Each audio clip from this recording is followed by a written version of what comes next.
Vamos lá, então esse foi o nosso cronograma, né? Revelação Divina, tá lá no YouTube, tá? Para quem está chegando hoje, tem lá a Revelação Divina. E Carol, tudo bem?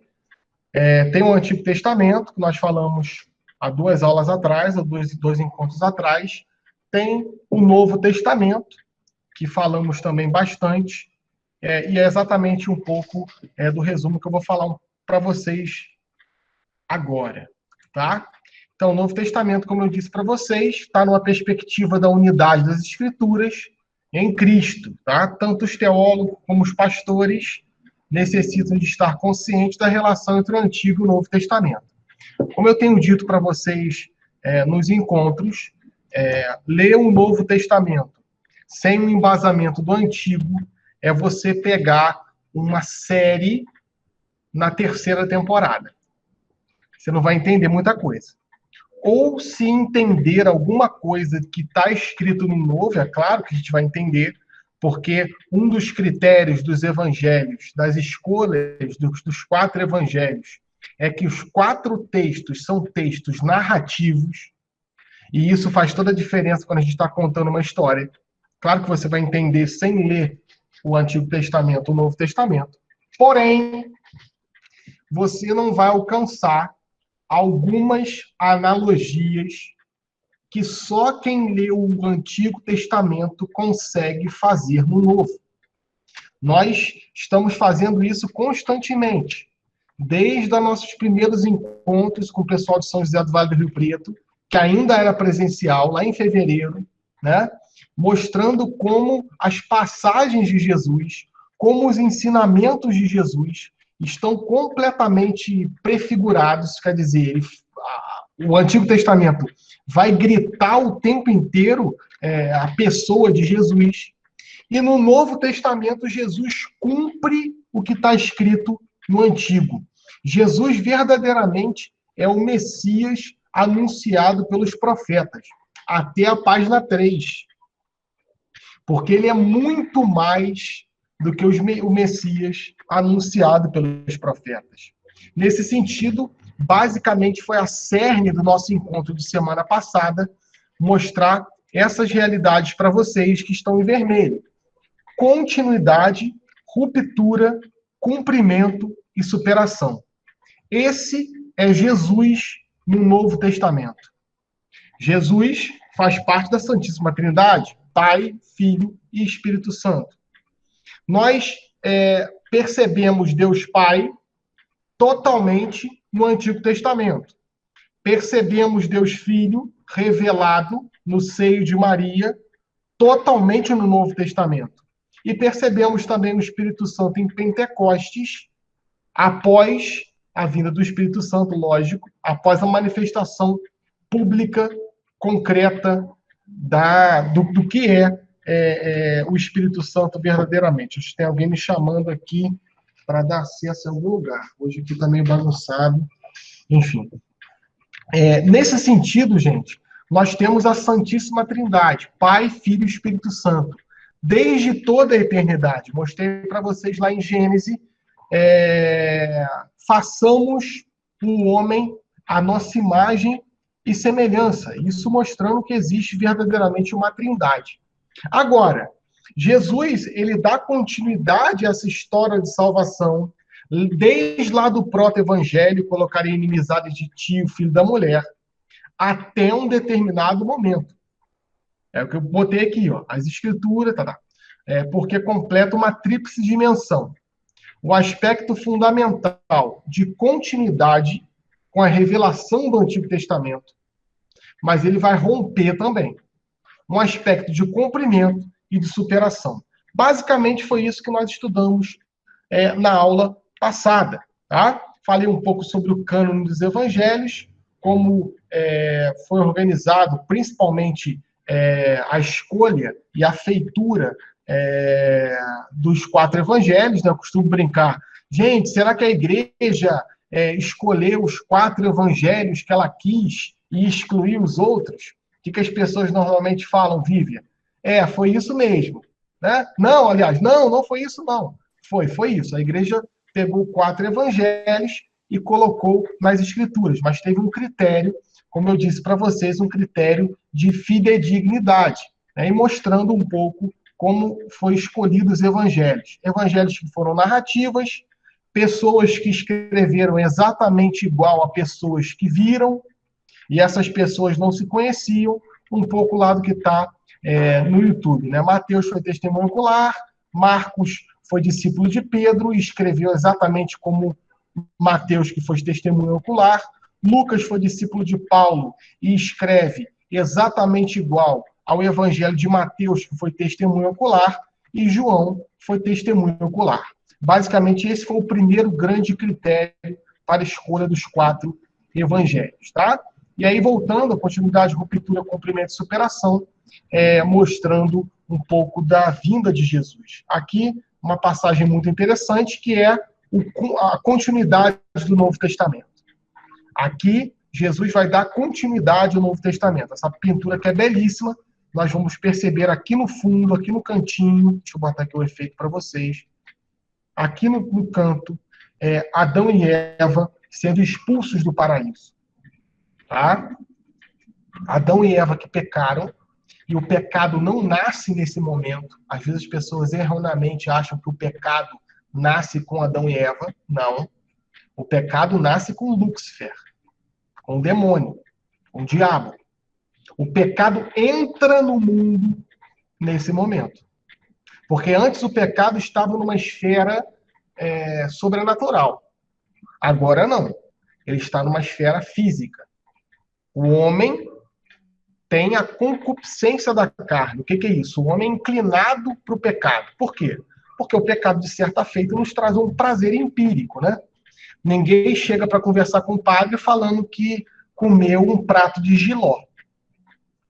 Né? Ai, padre, eu estava com muita vontade de comer o jiló, e aí eu senti aquela vontade, eu comi 1 quilo de jiló. Não, ninguém faz isso. Tá? É algo que te dá um prazer.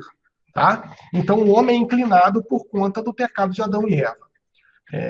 São Paulo vai falar muito isso, né? O pecado entrou no mundo por orgulho do homem. Tá? O homem quis ser igual a Deus. Então, aqui, por um homem e por uma mulher, entra o pecado no mundo, e por uma mulher entrará a salvação. Daqui a pouco vai aparecer Jesus. Se Maria é a nova Eva, Jesus é o novo Adão. Nesse sentido, a palavra de Jesus e a vida de Jesus é a continuidade do Novo Testamento. Porque tudo que foi anunciado desde a expulsão de Adão e Eva do paraíso vai se cumprir totalmente no Novo Testamento.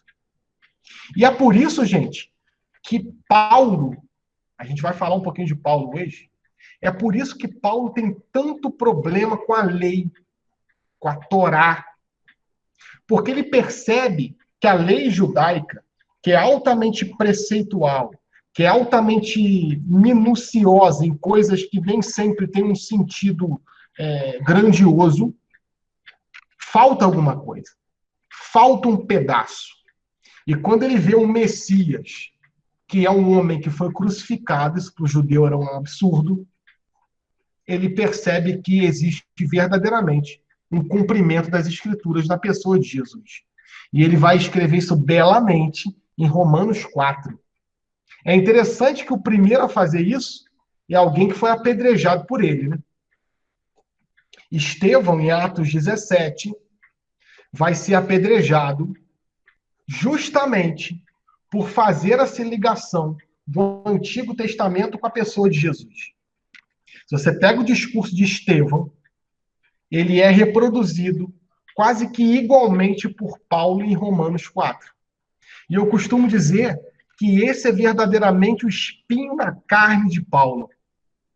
Toda vez que ele pregava o evangelho de Jesus, ele lembrava do irmão Estevão, que estudou com ele na escola rabínica de Gamaliel, porém, ele o levou à morte.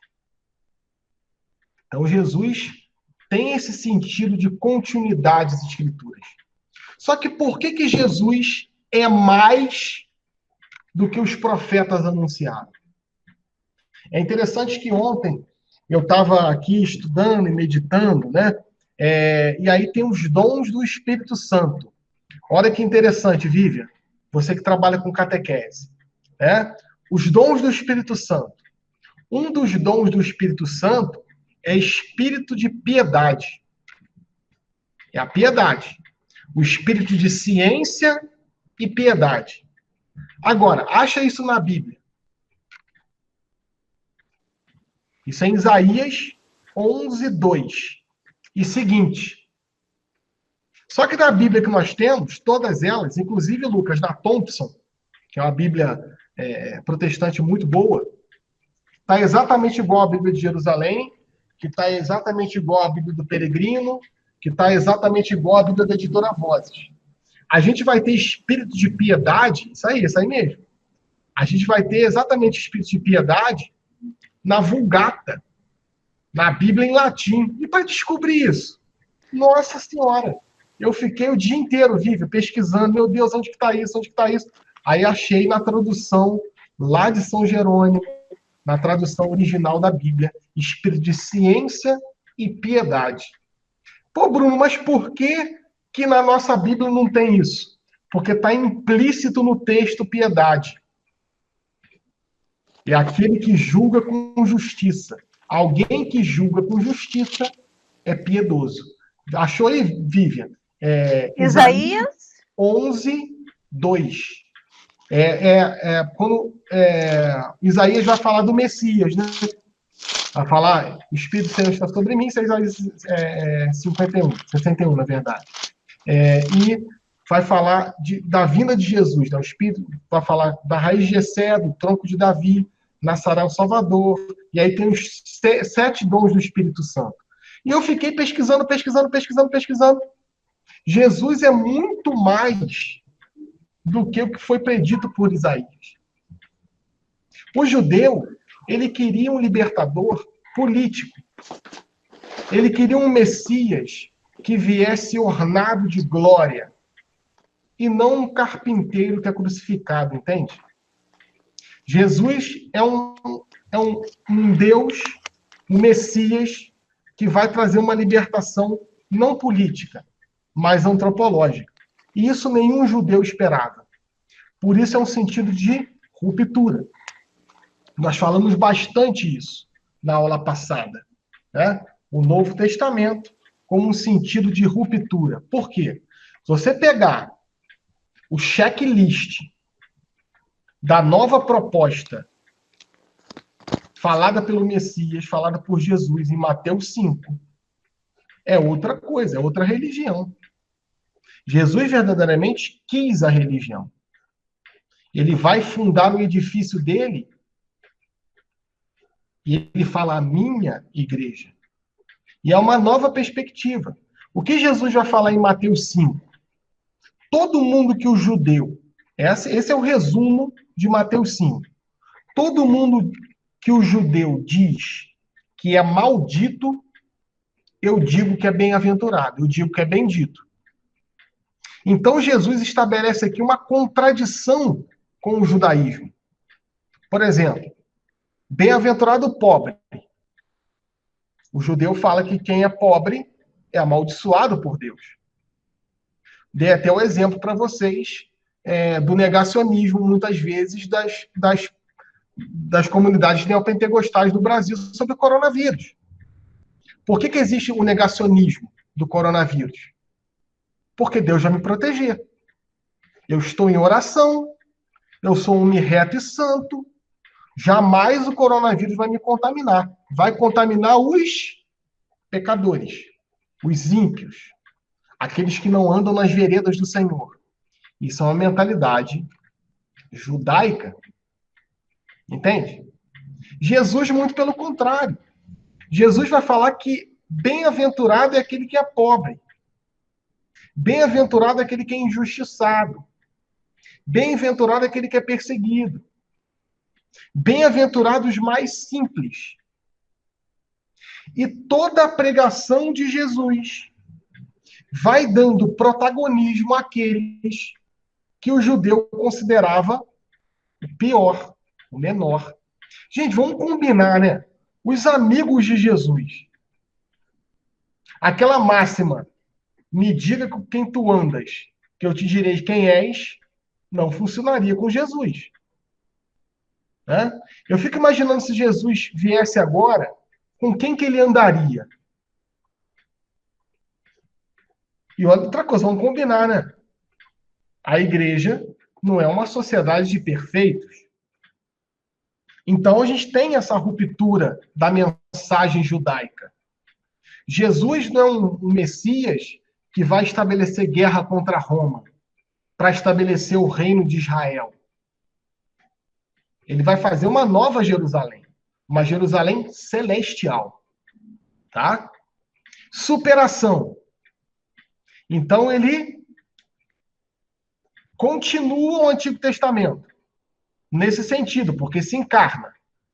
Ele rompe com o Antigo Testamento e ele supera as profecias. Por quê? Porque ele é o bom pastor. E essa é a palavra que eu gostaria de meditar com vocês rapidamente.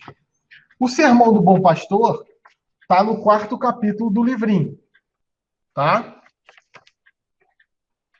E aquele que dá a vida pelas suas ovelhas. Foi muito interessante que eu estava escrevendo um outro texto e estava escrevendo esse texto ao mesmo tempo. E escrevendo 2 textos, talvez se perde. Eu estou, inclusive, terminando esse texto que eu comecei primeiro que esse. E esse aqui lançou primeiro. Eu pensei que eu tinha colocado essa história nesse livro.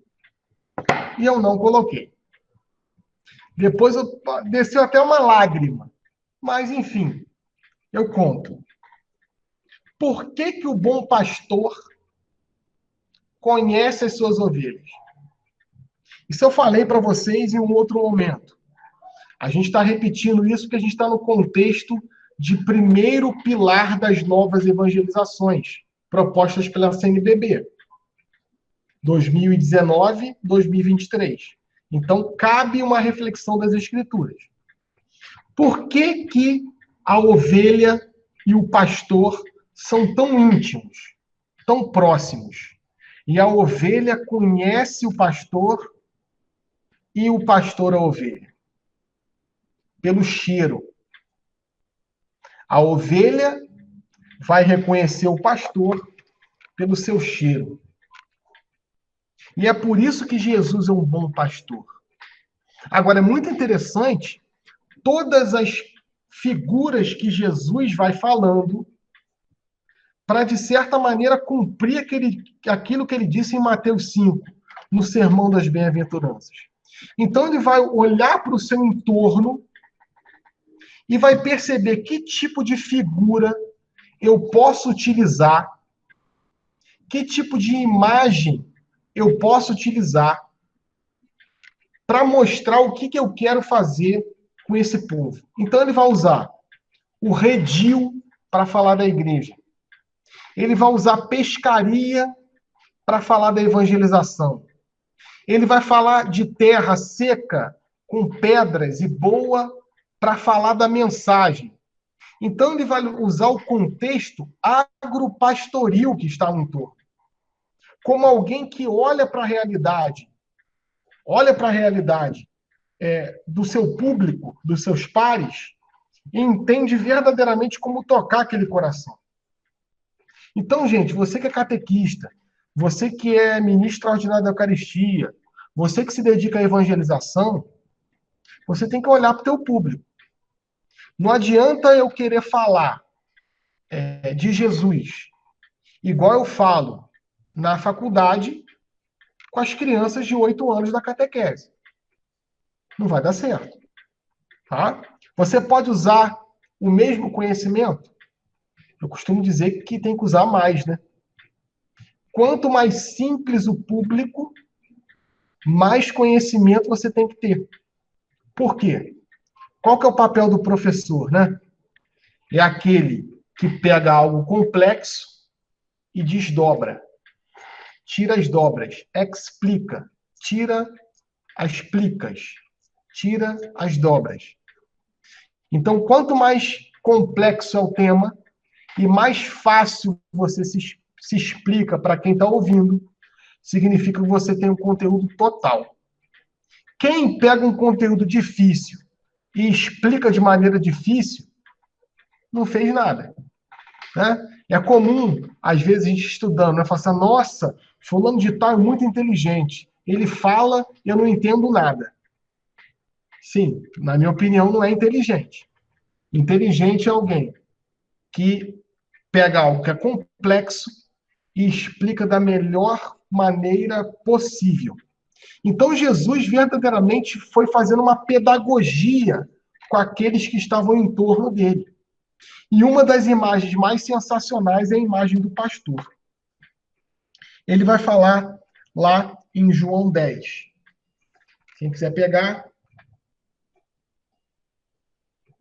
João 10, 11. Pode ser João 10, 1, tá? Para a gente ir do início. Em verdade vos digo, quem não entra pela porta no redil das ovelhas, mas sobe por outro lugar, é ladrão e assaltante.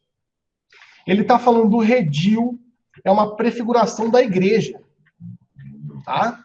Da igreja de Cristo, da igreja dele, tá? O que entra pela porta é o pastor das ovelhas. A este, o porteiro abre, as ovelhas ouvem a sua voz, e ele chama as suas ovelhas uma a uma. Gente, aonde que está isso no Antigo Testamento? Valendo um bombom serenato do amor. Alguém? Isaías 43. Porque és precioso aos meus olhos. Olha, percebe que coisa sensacional? Cada linha do Novo Testamento tem uma prefiguração do Antigo. Cada linha do Novo Testamento vai confirmar uma profecia, uma imagem, um profeta, uma realidade apresentada do Antigo Testamento. Isso é impressionante. Claro, meus irmãos, minhas irmãs, não é de uma hora para outra que você vai conseguir fazer essas analogias. Mas a gente tem que começar de algum lugar. E começar de algum lugar é entender primeiro o Novo Testamento, principalmente o Evangelho de João, ler o Evangelho de João, e depois ir tentando fazer algumas analogias com o Antigo Testamento. Porque aí, gente, a mensagem de Jesus fica irrefutável. Como a mensagem de Jesus, gente, converteu um mestre em Israel, um rabi, um membro do Sinédrio, um príncipe em Israel, como Paulo. Porque Paulo olhou para o Antigo Testamento, entendeu o Antigo Testamento e viu que Jesus era muito mais do que o Messias que ele esperava. Muito, muito. E nesse sentido é a superação. Jesus supera.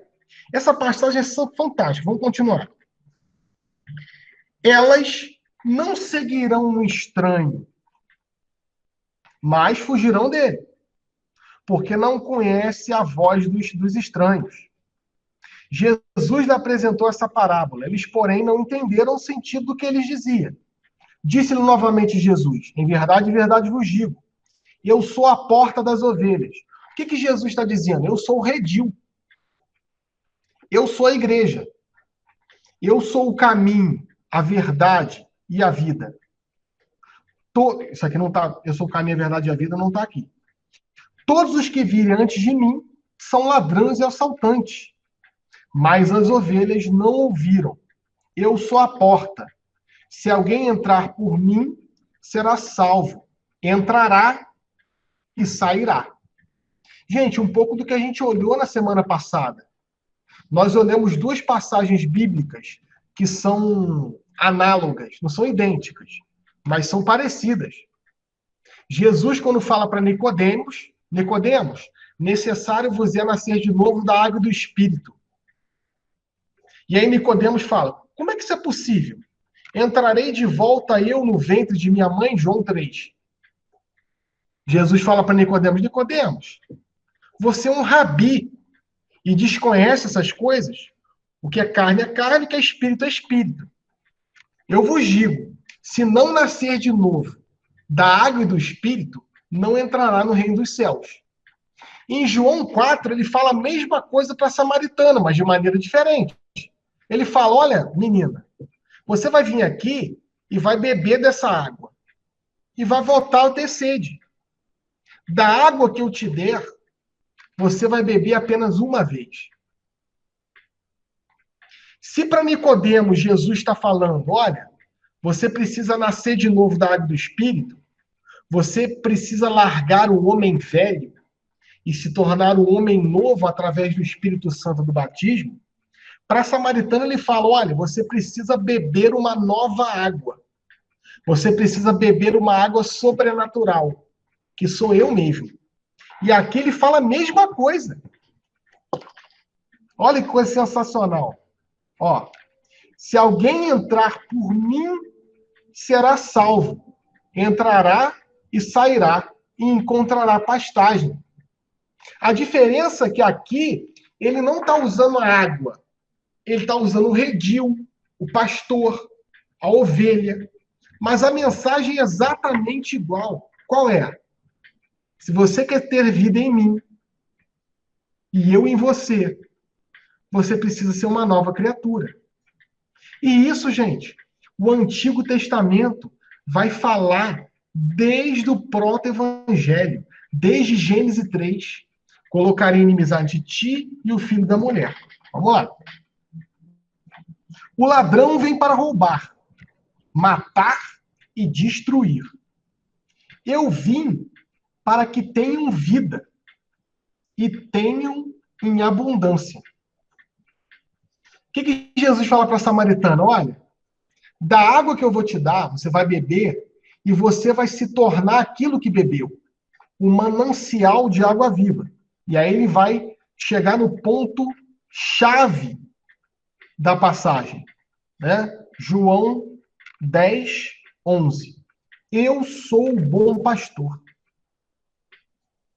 O bom pastor dá a vida pelas suas ovelhas. Gente, isso é lindo, cara. O bom pastor morre para salvar as ovelhas. O que Jesus está anunciando aqui? A sua morte. Como anunciou várias vezes. Gente, eu falei isso para vocês algumas vezes. A crucifixão de Jesus, a crucificação de Jesus, não é um acaso, é uma agenda. Mateus vai falar isso 4 vezes.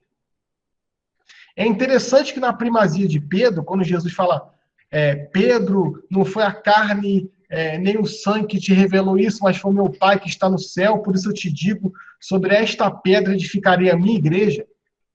No 17, Jesus fala que vai ser crucificado, e Pedro, não vou deixar. O que Jesus fala para Pedro? Retira de Satanás. Então Jesus ele se entregou à morte. Ele sabia que para salvar a humanidade, ele tinha que dar a vida como um bom pastor. E aí vai, ó. Um mercenário que não é pastor, a quem não pertence às ovelhas, vê o lobo aproximar-se, abandona as ovelhas e foge. E o lobo as arrebata, as dispersa. Porque ele é mercenário e não se importa com as ovelhas. Eu sou o bom pastor. Conheço as minhas ovelhas, e as ovelhas me conhecem, como o Pai me conhece, e como eu conheço o Pai. Olha só, gente, o 14 e o 15, vamos repetir. Eu sou o bom pastor, conheço as minhas ovelhas, e as ovelhas me conhecem, como o Pai me conhece, e eu conheço o Pai. O que Jesus está falando? Olha, se você entrar pelo... Olha que coisa sensacional, gente. Isso é tudo à luz do Antigo Testamento. Olha só que coisa sensacional. Se você for a minha ovelha, se você entrar no meu redil, isso é na igreja, você vai ser conhecido como o Pai me conhece. O que que Jesus está nos dando? A filiação divina. Nós somos filhos de Deus no Filho Jesus. E se somos filhos de Deus no Filho Jesus, qual que é a herança de Jesus? O céu. Jesus, que é o Filho de Deus, pega a sua herança e dá à humanidade. Isso é sensacional.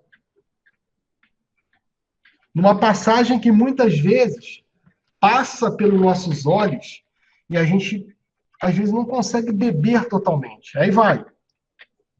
Ele vai repetir de novo. Claro que repetir sempre é de novo, né? Eu dou minha vida pelas minhas ovelhas. Tenho ainda outras ovelhas. Olha que passagem sensacional também, gente. Tenho ainda outras ovelhas que não são desse redil. Devo conduzi-las também. Elas ouvirão a minha voz. Então haverá um só rebanho e um só pastor. Quem são essas ovelhas que não são do redil? Nós, gente. Nós somos judeus. Tem algum judeu aí? Gente, uma vez eu estava numa palestra. Olha essa, Lucas. Eu estava numa palestra, olha a vida. E eu estava pregando exatamente isso. E eu falei, qual que é o outro redil? Jesus está pregando, só tem judeu ali, gente. Qual que é o outro redil? Sou eu e você, que não temos sangue judeu. Tem algum judeu aí? Ó, cara, eu sou judeu. Acabou a piada, né? Eu tive que trocar a piada, né? O outro redil, gente, é incrível. O outro redil somos nós. Quando Paulo chega a primeira vez em Éfeso, é a primeira vez que a palavra de Jesus chega na Europa. Olha, é sensacional. O redil, por excelência, é o povo judeu. Mas Jesus fala que terá um outro redil. Gente, olha que coisa sensacional. Nós aqui, em plena pandemia, em 2020, falando disso, de uma profecia de Jesus. Eu tenho outros que não são desse redil. Você já parou para imaginar que Jesus já estava no coração, o Paraná, o Wendel Vascaíno lá de Piabetá, a Manu lá de São José do Vale do Rio Preto, meus amigos de Barreiras. Isso é incrível, gente. Isso é sensacional. Vamos para essa imagem aqui por um momento. Vamos lá, vamos terminar isso aqui. Peraí. 17. Por isso o Pai me ama, porque dou a minha vida para retomá-la. Ninguém a tira de mim, mas eu dou livremente. Tenho o poder de retomá-la. Esse é o mandamento que recebi de meu Pai. Então, o que acontece? Jesus se entrega e retoma. Jesus morre e ressuscita. Entende? Coisa sensacional? Essa passagem é o seguinte, gente. Você está vendo aí um pastor de ovelhas segurando pelo papo a ovelha aqui, ó. E jogando azeite virgem na cabeça da ovelha. Isso é uma prefiguração bíblica. Essa passagem, se você tem um livro, essa passagem eu falo, quando eu falo de Davi, tá? Com o Salmo, ungiste minha cabeça com óleo divinal, vai falar o Salmo. Davi é ungido por Saul, pelo profeta Samuel, tá? Que unge Saul depois unge Davi. O que é unção real? É jogar azeite na cabeça da pessoa. Você está bento, você está abençoado. É isso que Maria Madalena faz com Jesus. Ela pega lá um perfume caro, que não era um perfume como nós temos hoje, era mais um óleo, um aloés, tipo um óleo da Natura, só que era um vaso de alabastro. Vaso de alabastro tem 15 litros. Ela pega um vaso de alabastro e despeja em Jesus. É interessante, gente, que não molhou a cabeça de Jesus, molhou o corpo inteiro. Jesus ficou ungido, untado. E é exatamente isso que o pastor faz com a ovelha. Ele pega o papo da ovelha, joga esse líquido viscoso, para que, de certa maneira, esse líquido viscoso tampe principalmente o ouvido da ovelha. Esse líquido viscoso, depois de um tempo, ele vai criar um cheiro um pouco fétido, um cheiro forte. E depois que ele seca, ele fica igual uma gordura. Quem já fez churrasco em casa, ou grelhou alguma coisa numa chapa e deixou para limpar a chapa no outro dia? O Wendel pensou ali um palavrão, né, Wendel? Não, pensou não? É horrível, não é? Não fica uma crosta branca, assim, de gordura? Tu até se arrepende de ter comido aquilo. É assim que fica na cabeça da ovelha. Uma crosta. Por quê? Para que os parasitas não depositem os seus ovos na orelha da ovelha. Essa ovelha aí que é novinha. Mas as ovelhas que são próprias para tirar a lã, né, o bode, tem chifre, gente. E quando essas ovelhas têm algum parasita na orelha, e esse parasita deposita os óvulos, os ovinhos, e quando estoura, esses parasitas vão para o cérebro da ovelha. E ela bate a sua cabecinha na pedra para parar de coçar e para parar de incomodar até a morte. Entende o que é o Espírito Santo? Entende o que é unção real? Entende o que é ser o bom pastor? Jesus derrama um óleo na nossa cabeça para que a gente, olhando o mundo, perceba e consiga distinguir o que é para nossa edificação, o que não é.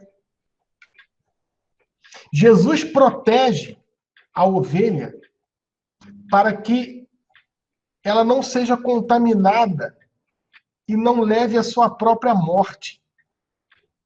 Agora, o pastor, ele era considerado um menor na sociedade judaica. Por quê? Vocês sabem, quem me conhece mais próximo sabe, que eu gosto muito de mexer em coisas, né? Tem aqui meus reloginhos, tem aqui minhas coisinhas, minhas ferramentas, né? Esses dias eu estava desmontando um relógio de corda, e eu fiquei com a mão toda suja de óleo. E eu fui brincar com o João, e ele falou assim, pai, tá com cheiro de óleo. E é por isso que a ovelha conhecia o pastor. Porque o mesmo cheiro que a ovelha tinha, o pastor tinha. Jesus nos conhece pelo cheiro do óleo dos catecúmenos. O óleo que a gente usou para ser batizado exala e nos protege E Jesus nos conhece tal como o pastor a ovelha. Essa é a imagem do pastor. Verdadeiramente. Olha que coisa sensacional. Essa história, infelizmente, não entrou no livro, porque eu estava com ela na cabeça. Comecei a escrever, mas tem metade da história. Mas é muito interessante, né? Então, o pastor não cheirava pastor. O pastor cheirava a ovelha.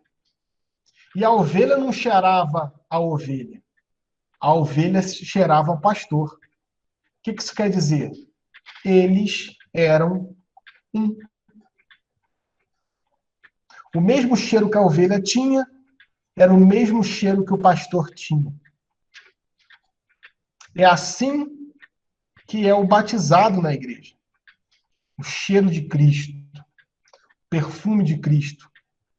É por isso que Agostinho de Hipona, na conversão dele, vai falar o seguinte: exalastes perfume e respirei, ardi por tua paz. É a conversão dele, né? Entrei no meu íntimo sob tua guia e consegui, porque tu te fizeste meu auxílio. Ó eterna verdade, verdadeira caridade, tu és o meu Deus. Eu, dia e noite, te procuro, né? Aí continua o poema. Eu, dia e noite, te procuro. Estavas longe de mim. Estava perto de mim e eu longe. Estava perto e eu longe. Clamastes e afugentastes a minha surdez. Gritastes, brilhastes e resplandecestes ante mim. Olhei para ti e exalaste perfume e respirei. E ardi por tua paz. Aí tem a parte central, né? Ó eterna verdade, verdadeira caridade, tu és o meu Deus. É belíssimo, né? A conversão de Santo Agostinho, né? Aí vem, tarde te amei, ó beleza tão antiga e nova. Eis que estava dentro de mim, eu te procurava fora. Segurava-me longe de ti as coisas que não existiriam senão em ti. Estavas comigo e não eu contigo. Chamastes, clamastes e afugentastes a minha surdez. Vale muito a pena a leitura de Agostinho. E aí a superação do Novo Testamento. Supera.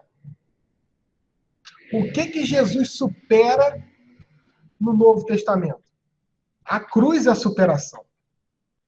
Gente, você olha para a cruz e você vê um derrotado. Não é isso?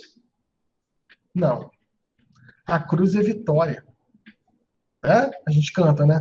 Vitória, tu reinarás, ó cruz, tu nos salvarás. A pessoa olha para a cruz e não vê vitória, vê derrota. Se você pega Isaías 53, vai falar isso. Era desprezado, escória da humanidade, como que se vira o rosto quando se passa e olha. Era um homem das dores, experimentado no sofrimento. Sim, ele levou sobre si as nossas iniquidades. O castigo que nos salva pesou sobre ele. Ele pagou uma dívida que não era dele. Isso é superação. Jamais, jamais um judeu vai aceitar um Messias que morreu na cruz. Por isso que a superação, entende? O que o judeu vai falar em Deuteronômio, no livro de Deuteronômio? Maldito é o homem que é suspenso entre o céu e a terra. Então a cruz era uma maldição para o judeu. Uma maldição. Até hoje. Eu lembro um bispo de Petrópolis, Dom José Carlos de Lima Vaz, não sei se alguém lembra, né? Pessoal, Manuela devia estar trocando os dentes da frente quando Dom Vaz era bispo de Petrópolis, né? Ele uma vez falou que foi num congresso em Jerusalém e ele estava num hotel com um crucifixo, né? Que a menininha olhou para o crucifixo e saiu correndo. Porque como a igreja exalta um homem que foi crucificado?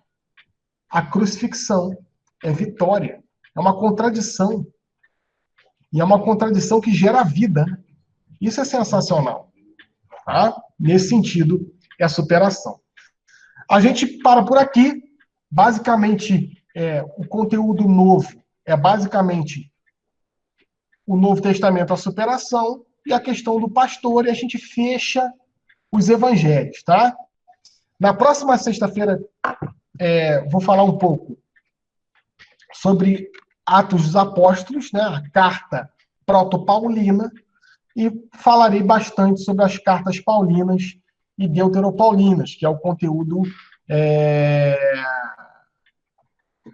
que é a maior parte do Novo Testamento. Paulo é o maior escritor do Novo Testamento. 14 cartas, se a gente for incluir a carta aos Hebreus, que é de uma corrente paulina. Né? Vale muito a pena entender um pouco das cartas paulinas. Né? A gente tem aqui a pintura de Michelangelo de Caravaggio, que é a conversão de Paulo. Né? É interessante, eu estou exatamente fazendo uma releitura dessa passagem que vai ligar Jesus à igreja. Tá? Então a gente volta lá. Olha como é que tudo tem conexão. A Bíblia é assim, gente. A Bíblia é uma chave para conexões. Olha que coisa sensacional. Ó. Eu sou o bom pastor, conheço as minhas ovelhas, e as minhas ovelhas me conhecem. Como o Pai me conhece, eu conheço o Pai. Eu dou a minha vida pelas ovelhas. Tenho ainda outros redis, que não são destes redis. Devo conduzi-las também, e elas ouvirão a minha voz. Então haverá um só rebanho, um só pastor. O que Jesus está falando aqui em João 10? Quem entra no meu redil se torna o que eu sou. Quem entra no meu redil, o Pai, Deus, vai conhecer como me conhece. Beleza, pegamos esse ensinamento. O que Jesus fala para Saulo? Saulo, Saulo, por que me persegues? O que Saulo responde? Quando Paulo cai do cavalo, ele já sabia que era Jesus, gente. A pergunta de Paulo, de Saulo, é mais por medo, temor, só para confirmar o que ele já sabia, porque quando a luz brilhou, ele já sabia que era Jesus. O que Jesus responde para ele? Paulo pergunta, quem és? Jesus fala assim, sou Jesus, a quem tu persegues. Opa! Para tudo.